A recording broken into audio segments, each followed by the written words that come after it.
aneurysm with how they keep having the same conversation over and over again, and this will they, won't they. We have a little corset top because we know how Kai is about him and his corsets. Hello everyone, today we are reviewing the highly anticipated finale to the Powerless series. I don't know if that's what the overall series is called, but if you saw a couple years ago, the book Powerless by Lawrence Roberts blew up, skyrocketed, took over the online space, and the last book of the trilogy, Fearless, came out this past week. And we're gonna review it. Once again, my name's Emily, also known as Em's Novellas. I am a book enthusiast like yourself. This book took up a lot of my life, and for those that watched my Recklist review, this is gonna be meaner than that. So just a warning, a quick little disclaimer, we can all have our own opinions. It's okay if we disagree, life goes on, the world continues to spin, but these are just my opinions. Like all my other reviews, we're gonna do a little wrap up, keep it spoiler free at first, and then we're gonna dive into characters, plot, notable quotes. We'll talk about the book cover as always, because I always love talking about the art, and final thoughts. So it took me 6 days to read 33% of this book. If you know me, that is horrible. That is really bad. I typically I'm a quicker reader. I'll read books within 1 to 2 days. So the fact it took me 6 days to get through just a third, that's really bad, especially when it's the finale of a trilogy. Like there's not that much more world building that needs to, well, the bulk of the world building should not be happening in the third book. And that wasn't why it took me so long. I just was so bored and was put to sleep. But before we get into all of it, make sure you have a snack, a fun little bevy. Today, I'm gonna be drinking this little, okay, can we see it? I got this little calamansi sparkling water from the Filipino supermarket the other day.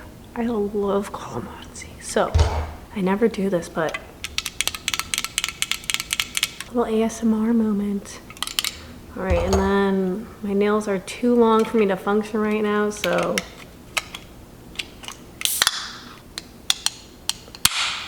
I'm honestly not a big sparkling water fan, so this has a low chance of success, but I like calamansi, so.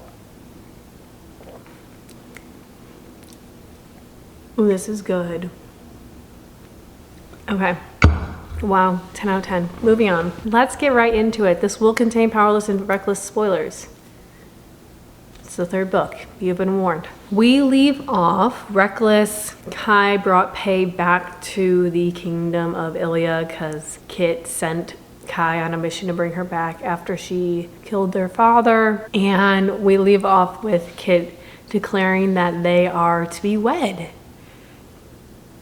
And that's how the second book ended. So the general premise of the book, what I expected versus what actually happened, was I thought this would be about how Pei would deal with the consequences of her being an ordinary, killing the king of Ilya. What happened to the resistance? Like, did they get captured while she was like on the run? Did any of them manage to assemble? And then also with the whole marriage part, I'm like, is this going to be like a whole more of a political focused-esque book? Which would have been fine. But it wasn't really any of those things. It was more so the entire book was just Pei trying to prove herself that she is worthy of being queen to the elites. So like proving an ordinary can rule over the elites and the ordinaries. The large majority of the book, I guess that's kind of a spoiler. The reason it took me so long to get into this is because I don't know if the writing style dramatically changed or if it's just me. It felt so choppy.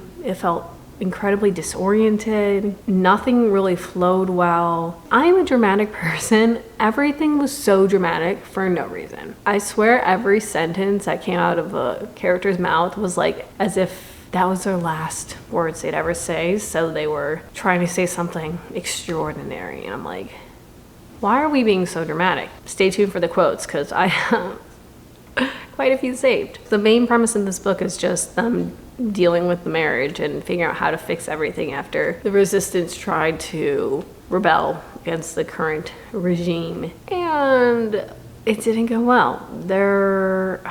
I gave this book 1 star. Ratings are subjective. I gave this book 1 star because I wanted to DNF it, because I did not like anyone by the end of it. I didn't like them during it. I didn't care for the romance. I didn't care for the plot twists.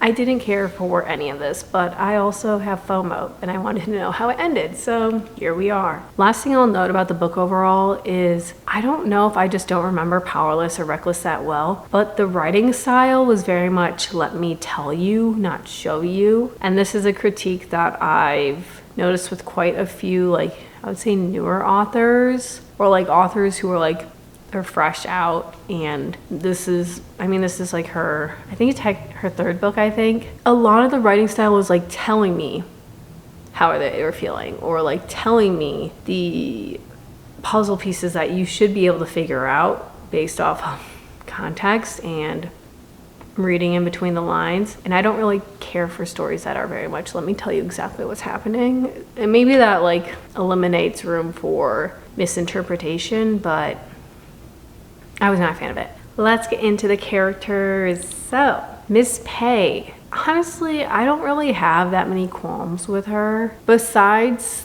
the wishy-washiness she was with Kai. Because she very much quickly, in my opinion, accepts the role that she either has to marry Kit or she has to die because she killed the king. Those are her 2 destinies. And she's like, okay, I guess I'm marrying Kit. But then she continues to lead on Kai and like seek him out and flirt with him. But then she'll be like, this is only temporary. This is only pretend. Her whole dumb pretend game that makes me so mad. And I get they're going for the forbidden. I get we're going for forbidden love. But when they've kind of been together all 3 books, or all 2 books now at this point, I'm like, is it?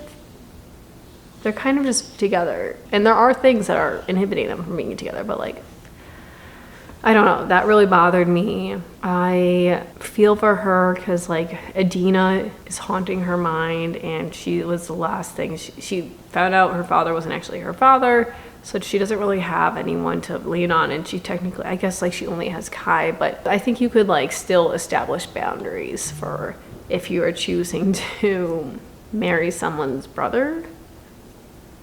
And they're clearly also very upset about what's going on, so like, let's not play with people's feelings. That's all I have to say about her. Kai, someone pointed this out in a review of Powerless, and ever since she said this, I cannot unsee it. The only things that come out of Kai's mouth, one in the vicinity of Pei, which is the large majority of the book, is just flirtation. It's literally like Roberts is trying to continue this banter and the tension, but they're like technically already together, and also it's just constant flirtation to the point that I'm like, no one talks like this. Even like the flirty people I know, no one communicates like this. I wouldn't even say he's like a man that yearns, which I'm glad yearning is coming back, but I don't know, just like I couldn't take anything he said seriously because he was just always thirsty for Pei, and I'm like, relax. Oh my gosh, she's a human too.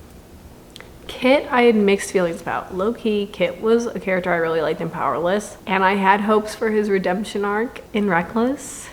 And then Fearless happened, and I'm like, my brother in Christ, what's going on here? Why were you being crazy? I mean, we find out he was giving himself the plague so they could learn how to fix it, and clearly that didn't go well. So he became like deranged, but what? Hello? I wanted a redemption arc for him. I low-key wanted him to just be king. Do they have to be in a relationship? Why? I mean, I honestly don't know about this, the family history and how you have to stay king and whatnot. I don't know. I was really holding out for him, and then he was crazy, so there's that. And I know everyone's gonna hate on him because he kept Kai and Pei apart, but then the recent developments, which we will talk about with the plot, which that's what I want to talk about the most, honestly. I'm like, what? You're related to Pei now and you guys are married and we're just gonna continue with the marriage? Hello? Anyway, other notable characters. Edric, don't care about him. Technically Kit's dad, Kit and Kai's dad. You find out Kai's father is some rando. I don't think we find out who he is. Just someone that Milo loved. I know the purpose of Edric's chapters were to like foreshadow. As soon as they said that he had a daughter that had no powers, I'm like, that's Peyton. That's her. It's a little predictable in my mind. But also then I was like, wait, you're related to the other two love interests? Incest? Is this Game of Thrones now? Even though were provided his backstory, and I don't know if it was an attempt to humanize him. I think it was more of an attempt just to provide context to what's actually going on, and then kind of knowing what he knows. It was so like, oh, we think he didn't know this. Next chapter, I did know this. And then another thing where he's like, but they don't know this. And the next chapter is like, oh, but this is revealed. I will know, I did appreciate that just because there were so many plot twists that I like couldn't keep track of all these details. It didn't read well to me. I mean, like, reading level, it was easy. The natural progression of the story did not read well to me. The only other character I really want to talk about is Callum, Edric's like right-hand mind reader, who we find out is Pay's father because he had an affair with Iris, the first queen, Kit's mother, making Pay and Kit half siblings. And Callum was like also head of the resistance though, but he only was head of the resistance because he wanted to round up all the ordinaries and then kill them off.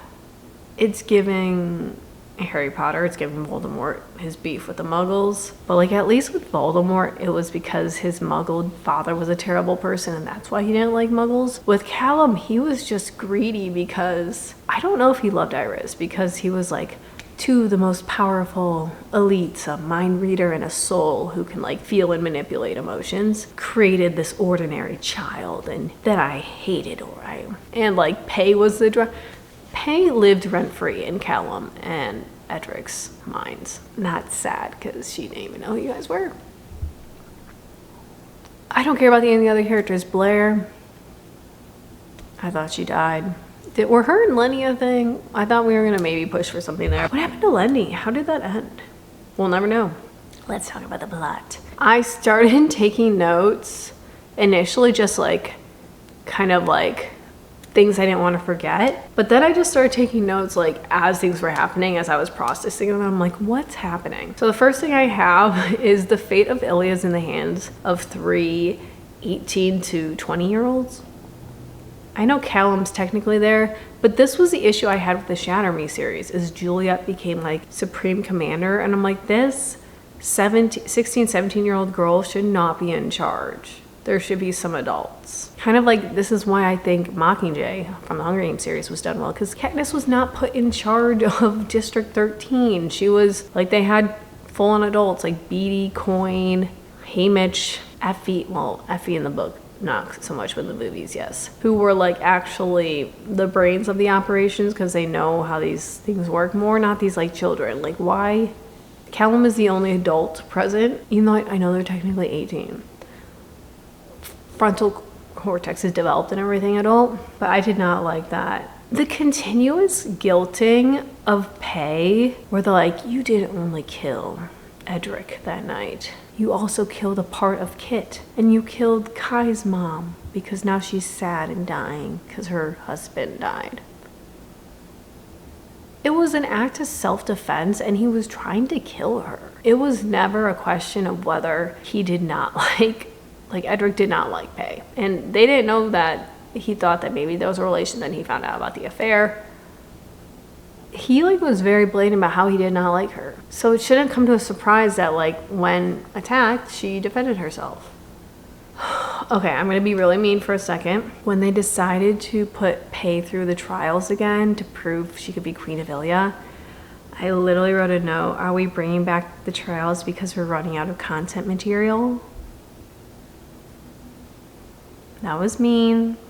I acknowledge that. The reason I say that is because anyone who's been online, you've seen a lot of discourse around powerless and reckless and inspiration versus plagiarism. I read Powerless pretty early on when it came out, and people compare Powerless to the Hunger Games and I think the Shatter Me series. I do see the parallels with interviewing the trials candidates and the trials in like being very similar to the Hunger Games. And then Shattered Me, I honestly don't know what they were comparing because I DNF'd like the third book. So I can't speak very much on that. But then I read Reckless, and I heard Reckless was very similar to Dance of Thieves. I had not read Dance of Thieves.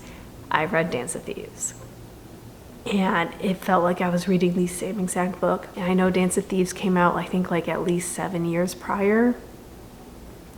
So while I agree with people that it's hard to find completely original content, or it's difficult to develop completely original material, and it's fine to have inspiration, when I literally could point out so many scenes, not word for word, but action for action, same exact situation, I'm skeptical. I'm very skeptical. So when the trials came back up again, I'm like, oh, we're going back to what we know. No other books to copy. Okay, I'm done being mean. Well, I'm going to continue being mean, but not in that sense. Okay, first thing we'll note, here we go. The fact that Edric's, he didn't know it was his daughter at the time, but he thought Iris gave birth. His second child was an ordinary daughter, and then he sends her away. Literally the first thing he asked was like, how powerful is she? Like, not as like, is she in good health? How's she doing? Everything go well? Because his wife just died giving birth to Pei. And then he's like, oh, she has no power, send her away. I have no sympathy for him. Oh, only other my favorite character, I would say, of this book, Queen Zayla. When they traveled across the Shallows, and they're kind of like the excommunicated ordinaries over there, and she's the queen, and they like give her the flowers to try to provide them as like a peace offering for healing. And then she like comes in the room and finds Pei and Kai like cuddling while sleeping, and she just is there when Kai wakes up. He's like, oh. And she's a diva. We love her. And then she also believed in Pei, which we love. And she was smart enough not to use the roses because she could sense somehow Kid had infested them with plague. We love her. She's my favorite. And she has her own little sea creature, though. So cute. I guess I didn't talk about the first trials. What was that? Oh, she was going to, I think, the OG Queen's casket and had to retrieve the crown. And Pei came across like bandits and genetically mutated bats. This book was so long, we knew she was going to survive. That was another thing. I was like, they're not going to kill off Pei. I know she gets through this, but how juicy would it have been if she did die? My next note is Kai isn't even related to Edric, and Mila was already preggo. And then, oh my gosh, I forgot this next one when Mac and Pei meet, because Pei goes back to where her and Adina lived, and Mac is there. So I am happy I read the little novella from Powerful, because that's how you know about Mac and Adina's story. So I am grateful for that. I feel like it probably shouldn't be advertised as a novella, because novellas I typically see as like supplemental, not necessarily required reading, but like it would help. But their meeting was cute. I know like he blamed Pei, which we will find more out about. But I was like, oh, they finally get to meet like the two people that loved Adina the most. And they fight to the death. More to come. Oh, okay. Next thing is Pei was out to get Blair the whole time, because if we don't remember, Blair was in the trials and powerless. She was the one at the end who killed Adina because she used telekinetic powers. And literally every time Pei was like...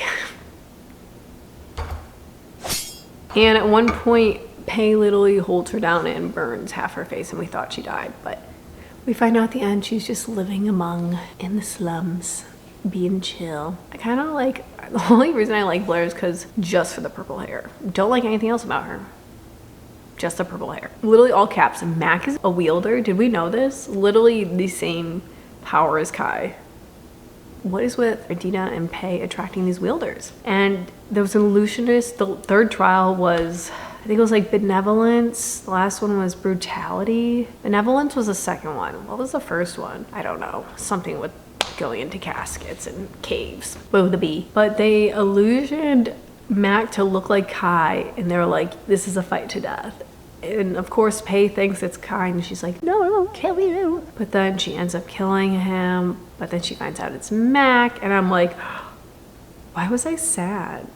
Why? And honestly, I like didn't feel anything when Kai died, because I'm like, they're not gonna not end up together. This is some type of trick. I feel like Lauren Roberts said they end up together, so I wasn't as sad as I think a lot of people I've seen online. Okay, also, it was finally then clarified that Iris had a lover. I'm like, okay, great, so no incest. But I'm like, wait, still could be incest, because Kit is her son. And then I put a note, is Callum her father? And then we find out immediately. This is how quickly, I'm like literally like one chapter, I'm like, okay, this is this. Next chapter, immediately answered, which I kind of like, but like, I feel like this information was being like fed to me like I was a child who could not understand words. Callum betrayed the resistance and fed the king info. I literally put, for what? And then he was like, I'm a dual, or he was like trying to imply he was a dual. He was a mind reader and a controller. And then I was literally, my note is, I'm like, why couldn't Kai sense this? I feel like we would know this. I know Kai's been wrong before, but like, I feel like he would know that with how much time he spent around Callum. During this whole time we're finding all this out, I'm like, okay, chill. But then I'm like, wait, they're still half siblings. And they found this out after the first marriage, but before the second, or the first wedding, before the second wedding in the slums, and they still go through with it. Everyone's like so concerned about Pei's claim to the throne. I was concerned with the incest. I'm like, hello? They're related. Why is that not our main concern? Who cares if she has a claim to the throne? This is disgusting. Just me. Then Kit kills Callum so easily. I'm like, whoa. And then Kai confirms he didn't gauge Callum was a duel, because so many secrets, and I'm like, why can't people just be straightforward? And then we find out why Edric like carved the O into Pei, and she thinks it's because of ordinary, but apparently Iris would like draw circles on Edric's chest, and it was like an act of love, and that's how he like was telling Pei that who her mother is. And I just could not find in myself to care. I'm like, I feel like this is supposed to be like those like, oh wow moments. Who cares? He literally mutilated her body. I don't. Kit's whole mental breakdown was just like, I feel like it's just because like I look for foreshadowing so much, like the constant coughing throughout the whole book. I'm like, he's gonna die for sure. But then him, like his whole like, I'm gonna be greater than dad, and I'm gonna like, actually he wanted to get rid of the ordinaries. I'm just gonna give everyone the plague. We can expand and colonize. Kit was literally just trying to colonize. I'm like, and I know they're like with one of the epilogues, they're trying to like be like, oh, he was just a boy, which he was just a boy, but also he became deranged. Like, why would you give yourself the plague? What? What do I even say? And then Kai ends up killing Kit because he was crazy. He literally was like, honestly, I was getting weird vibes that like, I know Kit was like, Kai, she's taking you away from me. I love you. And I know it was like brotherly bond. He's mourning the death of like what he found out his mother, his father, like everything he knows is crumbling. Kai's not actually his brother. But like he really talked about, I was like, I'm not going to say it, but I was like, I know realistically it was just like a brotherly love, but I'm like, this could be the love triangle where Kit is in love with Kai and then Pei is in love with Kai, and that's actually the love triangle. It's not Kit and Kai in love with Pei, but she's related to Kit now, so we had to ditch that storyline. Well, actually we don't. We still had to get married, so that doesn't make any sense. Okay, low-key I'm glad they didn't announce that she was related, she had royalty in her blood, because that would just confuse everyone. I'm glad Kai became king, because I feel like that's just the easiest thing to do at this point. I know Kit gave Kai the ring as like a blessing for Kai to propose to Pei, but I feel like they should have gotten a different ring. I feel like that ring was kind of cursed. It might just be me. Also, Pei got married at the ripe age of 18. I know the circumstances, but like they have like just dated and he could just be king, and they see how it works out between them in like a more normal situation. And then she had a kid at age 20. Do you even let her frontal cortex develop? Let her live her life a little bit, please. Something was cute was that they named their kid Kit with only one T. But that was very cute. those are all my plot. It was just the progression of everything. I felt like Roberts was trying to just shock us with the plot twist. And like, it literally felt like this book did not belong in this trilogy because I was so confused what was happening. Reckless was it was like here, and then we like went here, and now we're... It was not great. I didn't enjoy it. It took me so long to read, and I'm glad I'm finally free of this book. Let's finish this up because this is already going on longer than I'd like. Let's talk about the quotes. First one, it's just like the back and forth of them. We're like, they know what is happening. It's just Kai being a little flirtatious hoe. Pei goes, I'm no one's queen. Kai's like, is that so? Then you have no idea how much power you hold over me. You seem to forget that I'm completely powerless, Prince. The throwback to the first book. Her words hold an edge as though her breath has become a blade she drags along my neck. Like, why are we saying things? We don't have to be this dramatic. I feel like someone, maybe me, from Reckless, criticized Lauren Roberts' writing style, and now she's like trying to make it as like flowery and fluffy as possible, and I'm like, there's no need. And Kai's like, be my weakness then. And she's like, you know I'm betrothed to your brother. And he's like, for now. For forever. I agree with that. What do you mean for now? Oh, this next one I'll know. I'm like, is this a word? They're describing Kit. The sheer kingliness he exudes is still jarring in a mournful sort of way. I looked up kingliness. I don't know if that's like a real word. Oh, just another back and forth, how Kai is like all up in her, and he's like you have to marry Kit. She's like, yes, I have to marry Kit. Kai gets hurt, and he's like, fine, it seems you've decided your fate, and I won't be in it. Pei's like, but I want you in it. We just need to be careful. Kit can't see us. And then he's like, yeah, pretend. This is like 80% of the book is them going back and forth about whether they should have this secret affair, and I'm like,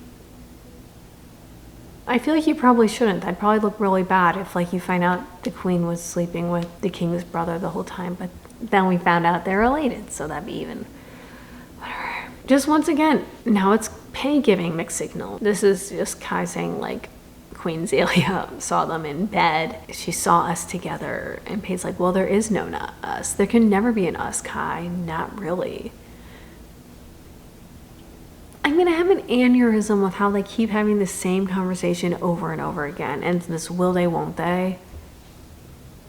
And once again, I don't even read this. It's the same exact conversation, just them being like, it's a fantasy, it's not real. This is when Pei thinks that Kai dies, and she's like, damn it all, we're meant to be. I want to be with you, and your secret I'll spend my life, the rest of my life with. So I'm like, okay, so we're on good terms now? And then why are we talking like this? We don't need to be this dramatic. Pei, like, her internal monologue is, in my search for comfort, it is him I crawl back to. Peace is the place he resides, and passion is word I only understand when I look into his eyes. He is the freedom I cannot grasp. We are inevitable. We are tragedy. Did someone tell her writing was not sophisticated enough? Because what is this? It's giving like trying too hard in AP Lit class.